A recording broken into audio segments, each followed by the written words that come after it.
Okay, this PowerPoint supports the external factors, external, and today we're looking at start to look at the big topic of the changes in the global business environment. So specifically, this is covering a vast number of areas, but what we're going to understand is those impacts of global changes, and largely we're looking at New Zealand export markets and how they are adapting, and subsequently how New Zealand businesses are adapting as well. So moving on. So traditionally, global changes which have affected the business environment post 2000, we've got a number of well-known events. Some of these are ongoing. Some of these are ongoing. Some of these are big one-off events. 9/11, for example, our weather systems obviously coming and going every 4 years roughly.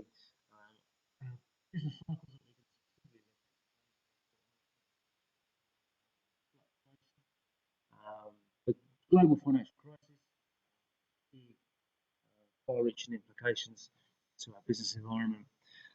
Added to that, as we mentioned before, that one of the attractions from multinational corporations in going into foreign markets is the whole idea of lower cost of production, which is brought into play the developing nations, India, Brazil, and China. Globalization basically ongoing, and also we've got specific demographic pressures which are influencing our business environment. I mean, that's just there's a number of other different things occurring. So this is where we sort of are. So when we're talking about a global business environment, obviously we're talking about international markets that I've mentioned before that are now aligned, that now have a sense of common governance, common trade rules and restrictions, common banking systems. So we can see that obviously that because of this connectedness, our global business environment, there's a vast number of factors that influence it. Okay, and as we mentioned, the whole focus of this unit is outside of the control of businesses. So businesses just have to be aware of them, predict them, and adapt. So key thing: government policy, trade incentives, political unrest, election cycles. These are the key areas we're looking at. Technology influences, particularly relevant as we go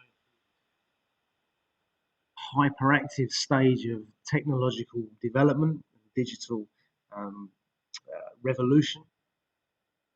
And then added to that, the ongoing consumer behaviour patterns that are occurring. So we also have all of this whole idea of economic dynamism, innovation, as we've been looking for, specific strategies which are favoured by organisations, the whole idea of the exchange rate volatility, specific labour market patterns and practices, and trade regulations. So, as I say, this is a real hodgepodge of lots of different things that influence this place we call the global business market. So, just to bring it back, maybe bringing our understanding down a little bit. We need to be familiar with what the business cycle is. So, the business cycle is illustrated by this diagram here. What we can see on the left-hand side is a level of output, or a GDP, which is used to measure the size of economies. This is over a time period, and what we tend to see, the pattern of the economy tends to go into from a peak, recession, down to a trough or a depression, and then we get the whole idea of recovery and expansion up to the top, etc., etc. Essentially, without going into too much of the economics about it, we peak off and we tend to stop our progress up here when inflation gets too big, okay, or gets too high, and that tends to undermine our progress and lead us into recession, to the point likewise where all of a sudden we've got cheaper prices and that attracts foreign investment, and therefore we pop up over here. Now, essentially what our business cycle wants to do is go through a bit of a sort of a pattern like that. It's a naturally occurring thing, but it is managed by our governments. But effectively, we need to see the trajectory going in this way. What organisations are trying to, governments are trying to always avoid is avoiding sort of boom and bust sense. So if you can see where the arrow is sort of going, if I could draw it, that would be a very short-term boom, short-term bust. Things are changing. Now, what we need to be familiar with on a global business environment is that every single country goes through this, every single economy goes through this one. Particularly from a New Zealand point of view, we need to be familiar with all our export markets, whereabouts they're sitting in this business cycle. So from that point of view, what we can see is that, I mean, it's not really that important who we import and export to, but what we can see is these are our big um, trading nations. Now, these are the ones at which we are reliant upon. So all of these sort of sensors of all of these export markets, we need to be familiar with their growth potential. Growing, if they're shrinking, if they're contracting. Okay. What we need to be familiar with is basically where, as I mentioned, okay.